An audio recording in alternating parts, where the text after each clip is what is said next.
students, welcome to my new video. And today I am going to start a new topic of lesson third, and lesson third is human eye and the colorful world. इस chapter के एक नए topic के बारे में हम लोग आज पढ़ेंगे। इसके कुछ टॉपिक्स के बारे में हमने पिछले वीडियो में डिस्कस किया था। आज हम लोग आगे के कुछ टॉपिक्स पढ़ेंगे और आज का जो हमारा टॉपिक है वो है वर्किंग ऑफ ह्यूमन आई।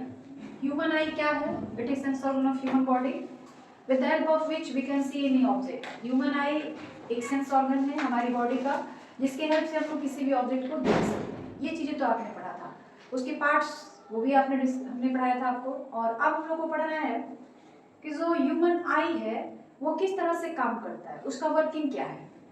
ठीक है, तो उसको समझने के लिए हमने यहाँ एक छोटा सा डायग्राम बना रहे। देखिए,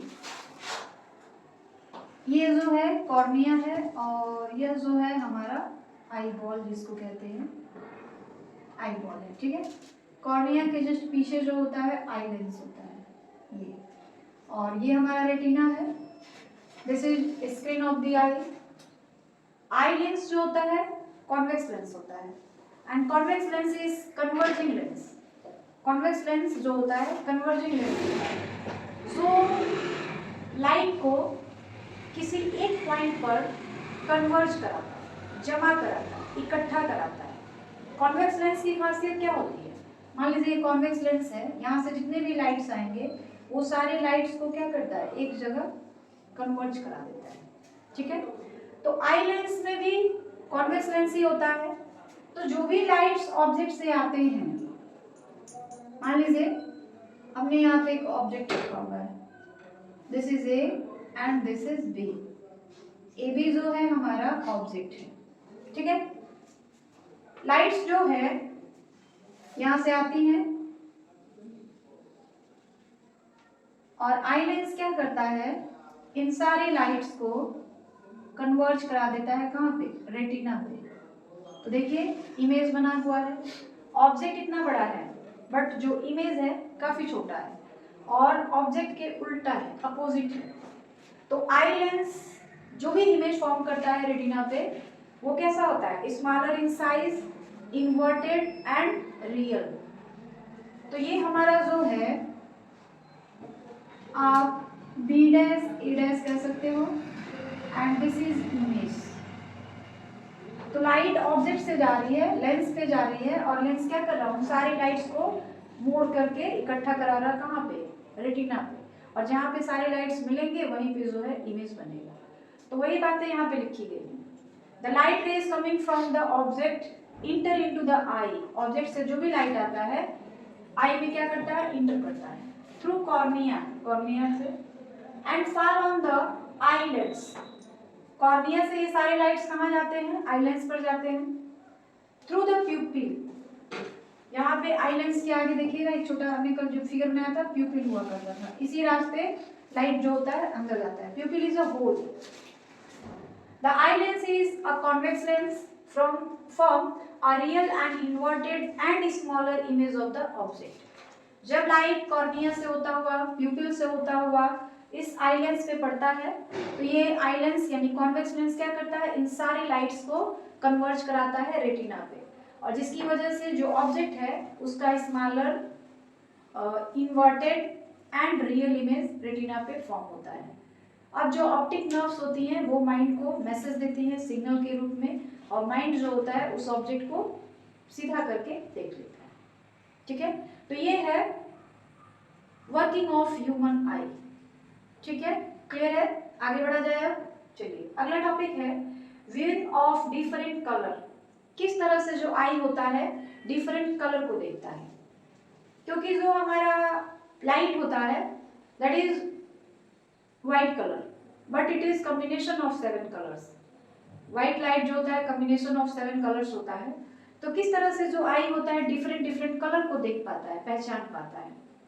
तो देखिए जो हमारा आई है उसमें 2 टाइप के सेल्स होते हैं। एक होता है रॉड शेप्ड यानी रॉड के शेप का, और दूसरा होता है cone type cells. Rod type cells and cone type cells. तो जो रॉड टाइप सेल्स होते हैं वो लाइट के लिए रिस्पॉन्सिबल होते हैं, इंटेंसिटी ऑफ लाइट, एंड जो कोन टाइप सेल्स होते हैं वो रिस्पॉन्सिबल होते हैं for the colour of the light. जो लाइट के कलर है उसके लिए रिस्पॉन्सिबल होता है। तो आंखों में जो कोन टाइप सेल्स होते हैं उसी के हेल्प से जो हमारा आंख है, आई है, वो डिफरेंट कलर को पहचान पाता है, आइडेंटिफाई कर पाता है। ठीक है, तो वही सारी बातें यहाँ पे लिखी गई हैं। There are 2 types of cell in human eye. Human eye में 2 तरह के सेल होते हैं, rod shaped cell and cone shaped cell. Rod shaped cells respond to intensity of light. जो रॉड टाइप सेल्स होते हैं लाइट के लिए, मतलब कितने अमाउंट में लाइट इंटर होना चाहिए और कितने अमाउंट में लाइट इंटर नहीं होना चाहिए। ये नहीं कि जितना लाइट आ रहा है सारी लाइट को अंदर इंटर करने दिया जाए, नहीं, जितनी लाइट की जरूरत है आंखों में एंट्री के लिए उतनी ही लाइट जाती है। तो ये कौन डिसाइड करता है? जो रॉड शेप्ड सेल होते हैं वो डिसाइड करते हैं। उतना ही अमाउंट में लाइट अंदर जाए जिससे किसी भी ऑब्जेक्ट का क्लियर इमेज जो है रेटिना पर बन सके। ठीक है, तो जो रॉड टाइप सेल्स होता है उसका यही काम होता है कि वो अमाउंट ऑफ लाइट को डिसाइड करता है कि कितना लाइट जो है अंदर एंट्री करे आपके। And cone shaped cell respond to colour of the light. और जो कोन टाइप के सेल होते हैं वो कलर ऑफ लाइट को डिसाइड करते हैं। अगर आपकी आंखों में कोन टाइप्स के सेल ना रहे तो फिर आपकी आंख कलर को पहचान नहीं पाएगी, डिफरेंट डिफरेंट कलर उसको पहचान नहीं है। ठीक है, और इसी से रिलेटेड एक डिफेक्ट्स भी होता है आई में जिसको हम लोग कहते हैं कलर ब्लाइंडनेस। ये डिफेक्ट्स ऑफ द आई है। अब कलर ब्लाइंडनेस क्या होता है? Colour blindness is defects of I in which a human eye cannot identify the different colors। Human आई जो होता है अलग अलग कलर को पहचान नहीं पाता है, आइडेंटिफाई नहीं कर पाता है। और यह जो डिफेक्ट्स ऑफ आई होता है इसमें ह्यूमन आई या तो केवल सारी चीजें उसको ब्लैक दिखेंगी या तो फिर सारी चीजें उसको व्हाइट दिखेंगी। ठीक है, दूसरी बात ये होता है कि ये जो कलर ब्लाइंडनेस डिफेक्ट्स ऑफ आई होता है ये बाय बर्थ किसी बच्चे में होता है। अगर आगे चल के कोई आपके साथ एक्सीडेंट भी होता है, कोई घटना घटती है तो हो सकता है आपको टोटली ना दिखाई पड़े। ठीक है, या हो सकता है कोई भी चीज आप देखें तो क्लियरली ना दिखाई पड़े। लेकिन ऐसा नहीं हो सकता है कि अगर आपके साथ कोई घटना घटी है तो आंखों से आपको कलर नहीं दिख रहा है, केवल एक कलर की सारी चीजें दिख रही है, ऐसा नहीं होता है। तो ये जो कलर ब्लाइंडनेस नाम का रोग होता है, डिफेक्ट होता है, ये किसी भी बच्चे में उसके जन्म से ही आता है।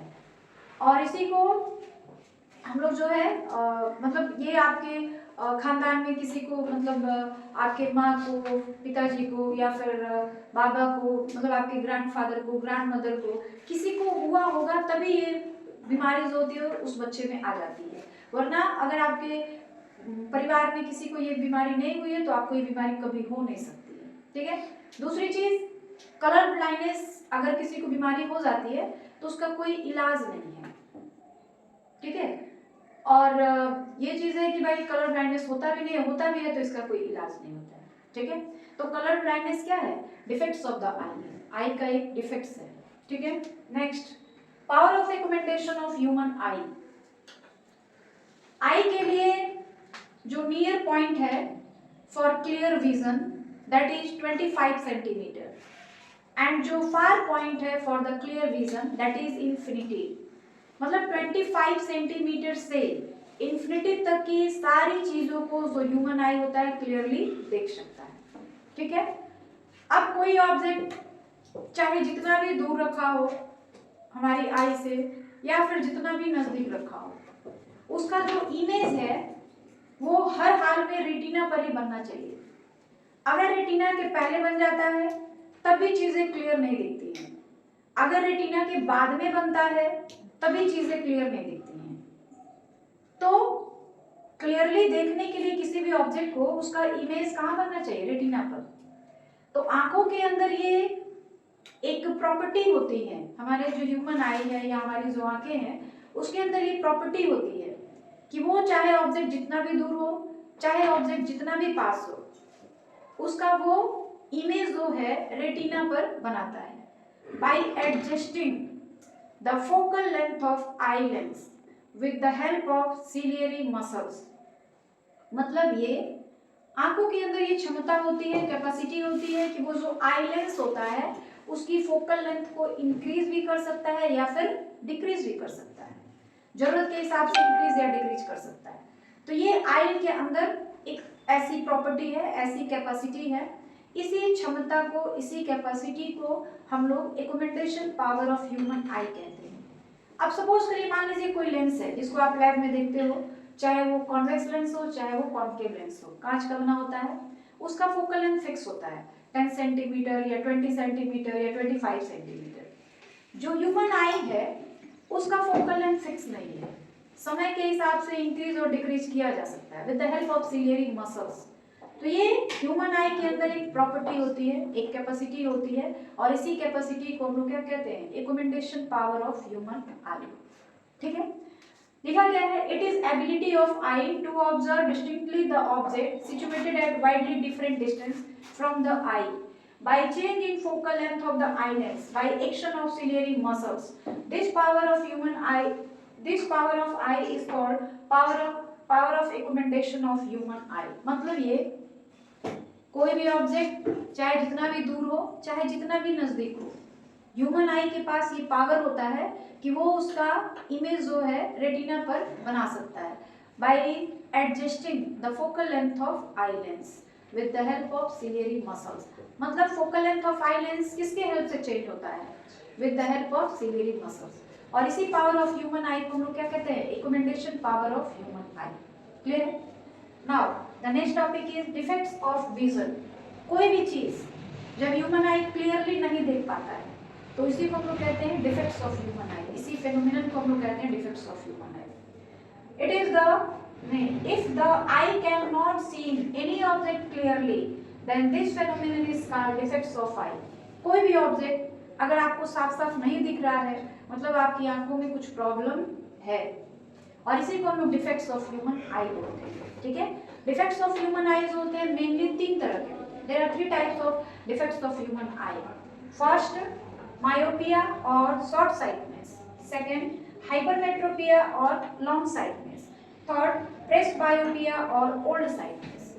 ठीक है, अभी हम लोग डिस्कस इसके बारे में करेंगे और डिटेल में, ये सारी चीजें हैं का क्यों होती हैं, कैसे इसको ठीक किया जा सकता है। ठीक है, तो ये जितने भी टॉपिक्स लिखे गए हैं सारे आपको क्लियर है, आगे बढ़ा जाए अब। ठीक है, अब हम लोग पढ़ेंगे defects of human eye. Defects of human eye, there are 3 types of defects of human eye. अब डिटेल में उसी को डिस्कस करना है। पहला है मायोपिया और शॉर्ट साइटनेस। मायोपिया क्या है? It is that defects of human I by virtue of which it can see clearly the objects lying at short distances but the far off object cannot be seen clearly by the eye. Short sightedness क्या है या myopia क्या है? जिसमें जो आई होता है वो निकट की चीजों को, जो चीजें नजदीक हैं उनको क्लियरली देख लेता है, बट जो चीजें दूर हैं, जो ऑब्जेक्ट दूर हैं, दिखते तो है बट क्लियरली नहीं दिखते हैं, साफ साफ नहीं दिखते हैं। तो ऐसे डिफेक्ट्स ऑफ आई को हम लोग कहते हैं मायोपिया। ठीक है, अब इसके रीजंस क्या हैं? कॉज ऑफ मायोपिया, यहाँ है cause of myopia. Increase in the length of eye ball. Myopia में क्या होता है, जो आई बॉल होता है, आई बॉल का जो लेंथ था वो हमने आपको बताया था 2.3 सेंटीमीटर। तो जो आई बॉल होता है उसका लेंथ बढ़ जाता है, 2.3 से कुछ ज्यादा हो जाता है, तभी जाकर ये मायोपिया जो डिफेक्ट्स है वो आंख में आता है। ठीक है, और दूसरा रीजन क्या है? Decrease in focal length of the eye lens. जैसे ही आई बॉल का लेंथ बढ़ता है, जो आई लेंस है उसका फोकल लेंथ जो होता है डिक्रीज हो जाता है, जिसकी वजह से जो इमेज रेटिना पर बनना था वो इमेज रेटिना पर ना बन के रेटिना से पहले ही बन जाता है। ये 3 केसेस दिखाए गए हैं। ये नॉर्मल आई का है, जिसमें नॉर्मल आई है, आंख में कोई डिफेक्ट्स नहीं है, तो जो भी लाइट्स आ रही है कॉन्केव लेंस उसको कहाँ कन्वर्ट करा रहा है? रेटिना पर। लेकिन ये मायोपिक आई है। मायोपिक आई में क्या था, क्या हो रहा है कि ये हमारा रेटिना है और जो भी लाइट्स ऑब्जेक्ट से निकल कर आ रही हैं वो सारी लाइट्स रेटिना पे ना कन्वर्ज हो करके रेटिना के अंदर ही किसी पॉइंट पे कन्वर्ज हो रही है, मिल जाती है।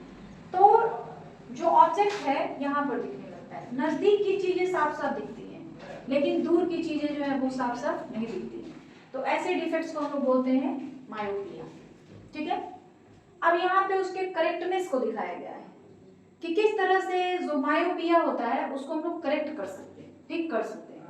तो इसके लिए होता है कि हम लोग चश्मे का प्रयोग करते हैं, और वो भी किस लेंस का चश्मा होना चाहिए, कॉनकेव लेंस का। जो भी हम लोग चश्मा यूज करें वो कैसा लेंस वाला चश्मा होना चाहिए, कॉनकेव लेंस का। तो वही बातें यहाँ पे लिखी गई है। करेक्टनेस ऑफ मायोपिया मतलब जो मायोपिया नाम की बीमारी है, डिफेक्ट्स है ह्यूमन आई में, उसको हम लोग कैसे ठीक कर सकते हैं। To correct a myopic eye the person has to wear का मतलब होता है पहनना, spectacles with a concave lens of suitable focal length। जब किसी भी पर्सन को, किसी भी इंसान को शॉर्ट साइटनेस या मायोपिया हो जाता है तो उसको दूर करने के लिए उस इंसान को एक चश्मे का प्रयोग करना होता है, और वह चश्मा किस लेंस का बना होना चाहिए, कॉनकेव लेंस का, of suitable focal length. Suitable focal length का मतलब हो गया कि फिक्स तो नहीं है कि कितना होना चाहिए, बट उचित फोकस दूरी, जितना में आपको चीजें साफ साफ क्लियरली दिखने लगे। ठीक है, समझ आ गया आपको, आगे बढ़ा जाएगा। Now the topic is hypermetropia और लॉन्ग साइटनेस। हाइपरमेट्रोपिया और लॉन्ग साइटनेस क्या है, यह भी आपका दूसरा डिफेक्ट है, पहला हमने पढ़ा, दूसरा है it is that defect of human I by virtue of which it can see clearly the object lying at large distance from it, but the nearly object cannot be seen clearly। मतलब ये कि जो hypermetropia आँख का defects होता है, उसमें जो आंखें होती हैं, ह्यूमन आईज होती हैं, वो दूर की चीजों को साफ साफ देख लेती हैं। जो ऑब्जेक्ट आँख से काफी दूरी पर होते हैं उस ऑब्जेक्ट को वो साफ साफ देख लेती है, लेकिन जो निकट नजदीक की वस्तुएं होती हैं, नजदीक के ऑब्जेक्ट्स होते हैं, उसको ह्यूमन आई अच्छे से क्लियरली देख नहीं पाता। तो इस डिफेक्ट्स ऑफ आई को ही हम लोग कहते हैं हाइपरमेट्रोपिया या फिर लॉन्ग साइट। यहाँ पे देखिए, अब उसके रीजन क्या है, कॉज ऑफ हाइपरमेट्रोपिया। जो हाइपरमेट्रोपिया है उसका रीजन क्या है, दो रीजन है main. First, decrease in length of eye ball. जो आई बॉल होता है उसका लेंथ जो होता है डिक्रीज हो जाता है, यानी जो आई बॉल होता है, स्फेरिकल इन शेप होता है, वो सिकुड़ जाता है और छोटा हो जाता है। जैसे देखिए, ये हमारा आई बॉल है, जो बाहर की बाउंड्री दिख रही है ना, दिस इज आई बॉल। तो जब हाइपरमेट्रोपिया डिफेक्ट ह्यूमन आई में आता है तो उसमें क्या होता है कि ये जो आई बॉल है पहले क्या था, बड़ा था, थोड़ा इतना बड़ा था, अब वो सिकुड़ कर थोड़ा छोटा हो गया इस तरीके से। ठीक है, तो पहले ह्यूमन आई के थ्रू जो इमेज बन रहा था किसी भी ऑब्जेक्ट का, वो कहाँ बन रहा था, मान लीजिए आपका रेटिना यहाँ पर है, तो यहाँ पे ऑब्जेक्ट का इमेज बन रहा था। जो आई बॉल है वो छोटा हो गया है, सिकुड़ गया है, छोटा हो गया है, तो अभी भी इमेज जो है रेटिना पे बन रहा है, लेकिन अब तो रेटिना यहाँ पे आ गया है ना, तो इमेज हमारा रेटिना पे ही बन रहा है, लेकिन आई बॉल का लेंथ जो हो गया छोटा हो गया, जिसकी वजह से जो इमेज रेटिना पे बन रहा था अब वो कहाँ बन रहा है, रेटिना से बाहर बन रहा है। ठीक है, तो ये रेटिना से बाहर बन रहा है मतलब दूर बन रहा है, तो दूर की चीजें साफ साफ दिखती हैं, लेकिन जो नजदीक की वस्तुएं होती है, नजदीक के ऑब्जेक्ट्स होते हैं, वो क्लियरली दिखाई नहीं पड़ते, दिखते तो हैं लेकिन क्लियरली विजिबल नहीं होते, साफ साफ नहीं दिखते। ठीक है, फिर उसको हम लोग कैसे करेक्ट करते हैं, कैसे उस डिफेक्ट्स ऑफ आई को दूर करते हैं, तो वही बताया गया है, करेक्टनेस ऑफ हाइपरमेट्रोपिया। पहले इसके दो रीजन जान लेते हैं। पहला ये था कि decrease in length of eye ball, eye ball का जो लेंथ होता है वो क्या होता है, डिक्रीज हो जाता है। दूसरा क्या था, दूसरा रीजन क्या है, increase in focal length of eye lens. जो हमारा आई लेंस होता है, एक कॉन्वेक्स लेंस होता है, उसका जो फोकल लेंथ होता है वो इंक्रीज हो जाता है। फोकल लेंथ इंक्रीज होने की वजह से ही जो इमेज बन रहा है वो रेटिना से बाहर बन रहा है। अगर फोकल लेंथ डिक्रीज हो जाता तो जो इमेज रेटिना में बन रहा तो वो उसके अंदर बन जाता, तो वहां पर शॉर्ट साइटनेस हो जाता। अब है करेक्टनेस ऑफ हाइपरमेट्रोपिया, इसको हम कैसे दूर कर सकते हैं, रिमूव कर सकते हैं, ठीक कर सकते हैं। तो to correct a hypermetropic eye, the person has to wear spectacles with a convex lens of suitable focal length। जब किसी भी इंसान को, किसी भी ह्यूमन को ये बीमारी हो जाए तो उस इंसान को कौन सा चश्मा पहनना चाहिए? कॉन्वेक्स लेंस से युक्त जो या कॉन्वेक्स लेंस से बना हुआ चश्मा जो है वो यूज करना चाहिए। ठीक है, तो ये था हाइपरमेट्रोपिया या इसी का एक और नाम है लॉन्ग साइटनेस। क्लियर हो गया आपको? आगे बढ़ा जाए। Topic is presbyopia. Presbyopia is also called old sightedness. Old sightedness का मतलब आँख का वो डिफेक्ट्स जो ओल्ड एज में होता है, बुढ़ापे में आता है। ठीक है, और ये होता क्या है? It is that defect of human eye due to which an old person can not read and write comfortably. मतलब बुढ़ापे में यह रोग होता है जिसकी वजह से एक ओल्ड पर्सन जो होता है ना तो अच्छे से लिख पाता है और ना ही पढ़ पाता है। मतलब कहने का ये है कि उसको ना तो नज़दीक की चीज़ें साफ साफ दिखती हैं और ना ही दूर की चीज़ें साफ साफ दिखती हैं। तो इसी प्रॉब्लम्स ऑफ आई को हम लोग कहते हैं शॉर्ट साइटनेस या फिर old sightedness. Sorry, short sightedness में प्रेस्बायोपिया या फिर ओल्ड साइटनेस। ठीक है, इसका कॉज क्या है, इसका कारण क्या है? The ciliary muscles holding the eye lens weakened. आपने जब ह्यूमन आई का डायग्राम बनाया था उसमें आपने देखा था कि जो सीलियरी मसल्स होते हैं वो आई लेंस को पकड़ के रखे रहते हैं दोनों तरफ से इस तरीके से। तो जब बुढ़ापा आता है, ओल्ड एज में क्या होता है कि जो सीलियरी मसल्स होते हैं वो जो होते हैं, जो आई लेंस को पकड़ के रखे थे, वो उनका पकड़ जो होता है ना धीरे धीरे कमजोर होने लगता है, वीकेंड, धीरे धीरे वो कमजोर होने लगता है।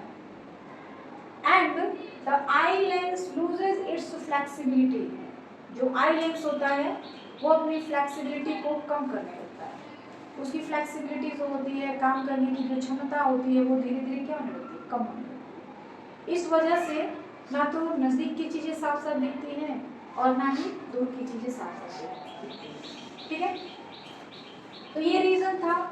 अब है कि उस डिफेक्ट्स ऑफ आई को हम लोग कैसे दूर कर सकते हैं। To correct presbyopia, an old person has to use spectacles with a bifocal lens of suitable focal length। मतलब इस डिफेक्ट्स ऑफ ह्यूमन आई को दूर करने के लिए हम लोग को चश्मा यूज करना पड़ता है और वो चश्मा किस लेंस का बना होता है? Bifocal lens. अब ये बाईफोकल लेंस क्या होता है? बाईफोकल लेंस एक ऐसा लेंस होता है जिसमें दो लेंस लगे होते हैं। In bifocal lens, the upper portion is concave lens and the lower portion is convex lens। Bifocal lens एक ऐसा लेंस होता है जिसके दो हिस्से होते हैं, दो लेंस लगे होते हैं। जो अपर पोर्शन होता है वो कॉन्केव लेंस का होता है और जो लोअर पोर्शन होता है वो कॉन्वेक्स लेंस का। तो ये मेनली 3 टाइप्स के डिफेक्ट्स हैं ह्यूमन आई में। आपने तीनों यहाँ पे पढ़ा अभी। पहला था शॉर्ट साइटनेस, दूसरा लॉन्ग साइटनेस और तीसरा जो है ओल्ड साइटनेस। ये तीनों डिफेक्ट्स जो है ह्यूमन आई के बहुत ही ज़्यादा इंपॉर्टेंट है, एग्जाम में अक्सर पूछे जाते हैं।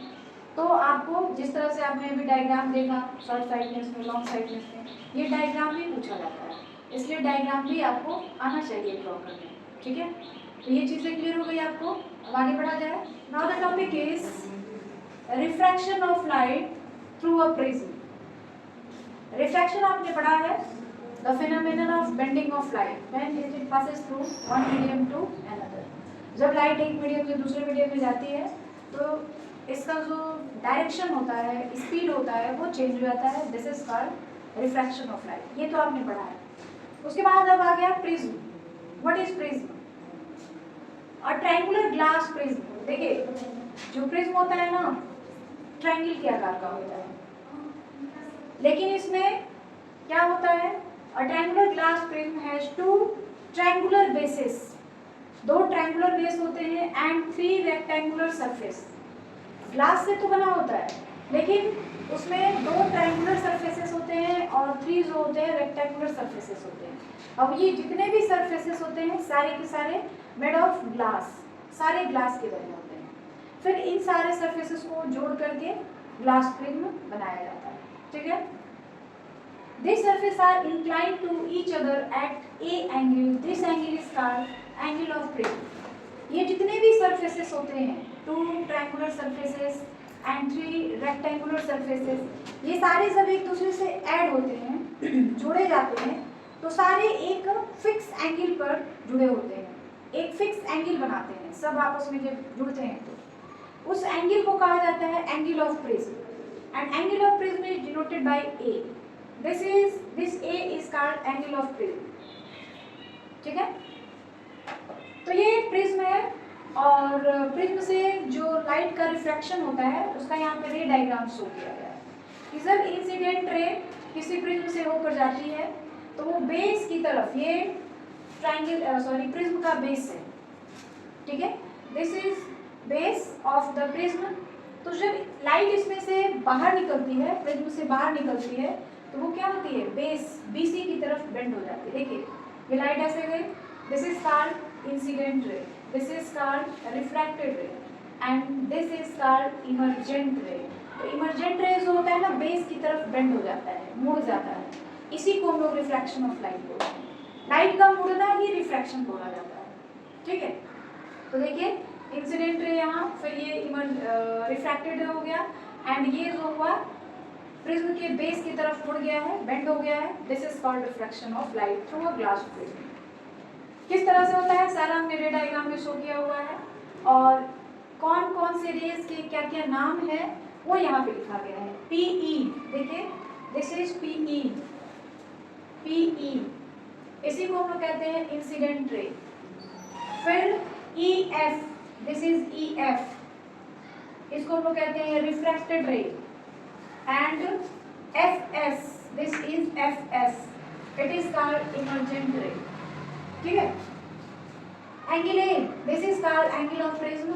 आई, this is called angle of incident, this is R angle of refraction, this is E angle of emergent and यहाँ पे डी है, इंसिडेंट रे को बढ़ाया गया है और इधर इमर्जेंट रे को बढ़ाया गया है पीछे की तरफ। जहाँ पे दोनों मिल रहे हैं वहाँ पे एक एंगल बन रहा है and this angle is called angle of deviation. इसी को बोला जाता है angle of deviation.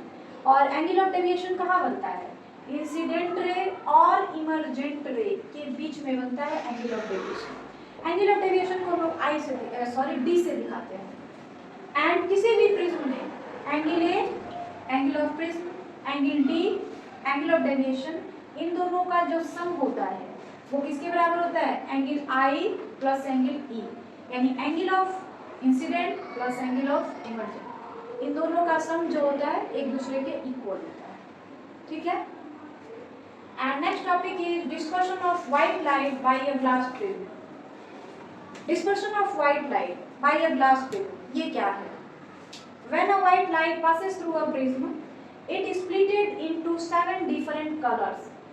This phenomenon is called dispersion of light.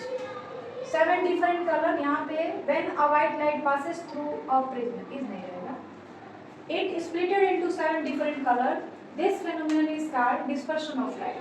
जब white light जो होता है किसी प्रिज्म से होकर गुजरता है तो जब वो बाहर निकलता है और उसको स्क्रीन पर देखा जाता है तो वो 7 डिफरेंट कलर में डिवाइड हो जाता है। इसी फेनोमेनन को, इसी घटना को हम लोग डिस्पर्शन ऑफ लाइट कहते हैं। और एक और होता है इसमें spectrum, the band of 7 colour obtained on the screen.